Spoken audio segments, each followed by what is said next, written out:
All right, today we're diving into some seriously old wisdom. I'm talking 2,000 years old, from one of ancient Rome's absolute legends, Marcus Tullius Cicero. And you're going to see how his ideas about the human mind are, well, a surprisingly powerful toolkit for dealing with all the anxieties of our world right now. So let's just jump right in with a question. And this is one Cicero himself wrestled with. It's kind of provocative, but it gets right to the point. What's more dangerous to you, a disease of the body or a disease of the mind? Think about it. And Cicero's answer? It's pretty blunt. He argued that the ailments of our inner world are not only more common, but actually more destructive than physical illnesses. That's a huge claim, right? And it's the foundation for everything we're about to explore. Okay, so if the mind can get sick, what does that even look like? What are the symptoms? See, Cicero didn't just drop that bombshell and walk away.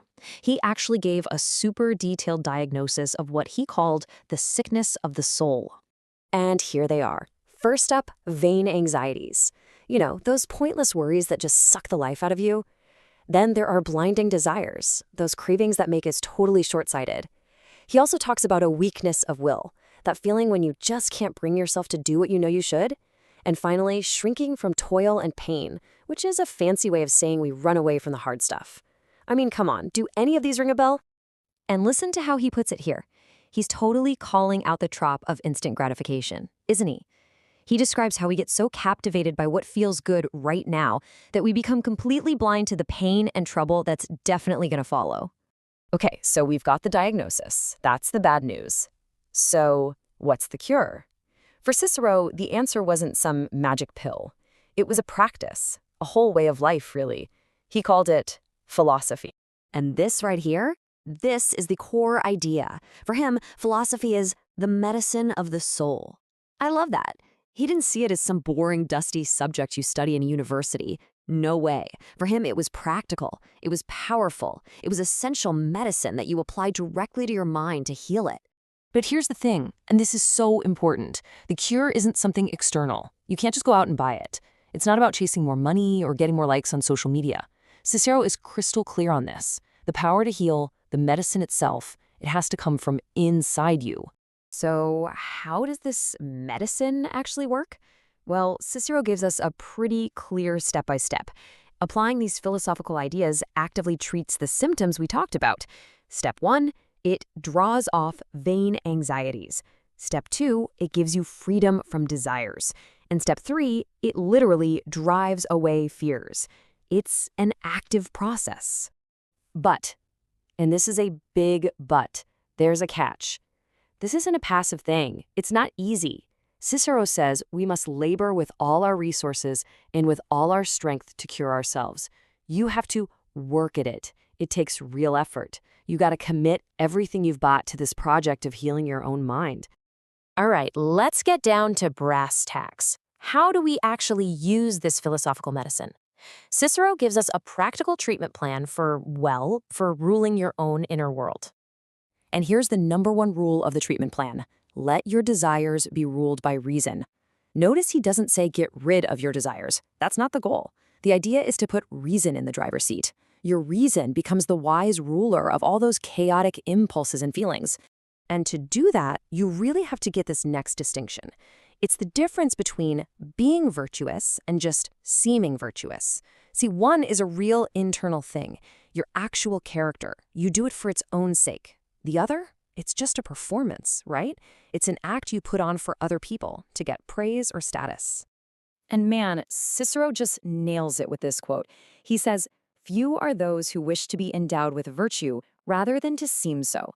It's as true today as it was 2,000 years ago, isn't it? So many people are totally fine with just looking good on the outside.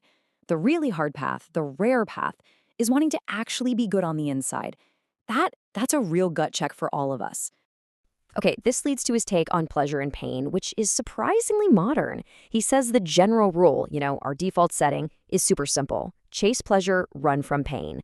But the wise person, they play a different game. They'll actually reject a pleasure now if it means getting a greater one later, or they'll endure a little pain now to avoid a way worse one down the line. It's all about playing the long game. So you're doing the work. You're strengthening your mind. You're learning to rule your desires. That's great. But how does all this internal stuff actually help you deal with the real-world challenges that life throws at you? Things like getting older, your duties to other people, all that heavy stuff. Well, let's take old age, for example. Cicero points out the 4 big reasons we tend to dread it. 1, it pulls you away from being active. 2, your body gets weaker. 3, you can't enjoy certain physical pleasures anymore. And 4, well, it's pretty close to the end. I mean, these are fears everyone can relate to. But here's Cicero's powerful comeback. He says, if you find all your good, all your happiness from within yourself, then none of the stuff that nature inevitably throws at you can seem evil. Things you can't control, like getting older, they just lose their sting. They can't touch that core part of you that's built on wisdom and character. And, this inner strength isn't just about you. Cicero is really clear that a healthy mind has a duty to the world. A part of us belongs to our country, another part to our friends. Basically, once you've got your own house in order, you're in a much better position to help everyone else. And all of this leads to the final piece of the puzzle, and maybe the most important one. What's the ultimate point of all this hard inner work? What's the long-term payoff? It's all about building a true legacy. Cicero uses this beautiful image to explain it. He compares true glory to false pretensions. True glory, the kind that comes from real character, it strikes root and grows. It lasts. But all the fake stuff, the pretending, that just falls away, like flowers. It might look good for a second, but time destroys it. It's fleeting. And ultimately, this is what it all comes down to. The life of the dead is placed in the memory of the living. Wow. Your legacy, your immortality, it's not in the stuff you own. It's in how people remember you. It's the story of your life that lives on in the minds of others. And so, after 2,000 years, Cicero's wisdom leaves us right here, with this one simple but incredibly profound question to ask ourselves. When it's all said and done, what will be your lasting legacy?